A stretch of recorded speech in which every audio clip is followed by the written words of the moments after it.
এখানে আমি ছবি তুলতেছি, ওর আব্বুকে বললাম একটু ভিডিও করে দাও। আমার ছেলে আমার কাছে কোনোভাবেই থাকতেছে না। মা ছেলের একটু ছবি তুলবো, সম্ভব না। কোথায় গেছে দেখবেন? এই যে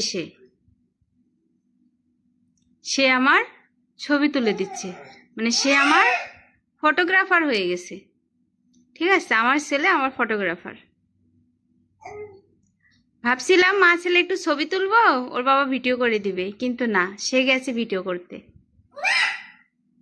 তাহলে ওর আব্বুকে বলি আমার কাছে এসে বসুক, তাহলে আমরা হাজব্যান্ড ওয়াইফ ছবি তুলি আর আমার ছেলে ভিডিও করুক, তাই না? আসো জিহানের আব্বু, আসো, সে ছবি তুলুক, আমরা বসে থাকি, আসো।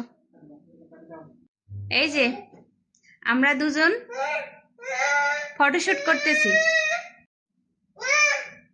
আর এটা আমাদের পার্সোনাল ফটোগ্রাফার, বুঝছেন? ফটোগ্রাফারের অবস্থা দেখেন। ঠিক আছে, আপনাদের কেমন লাগে ঠিক বলবেন, অবশ্যই জানাবেন। আর ও কিন্তু সুন্দর সুন্দর ভিডিও করে দিতে পারে, ঠিক আছে?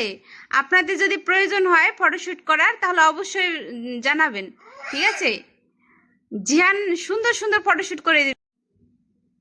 এই যে আব্বু, একটু ভালো করে ছবি তুলবা, ঠিক আছে? মানে সুন্দর যেন হয়, ওকে? সুন্দর যেন হয় অনেক।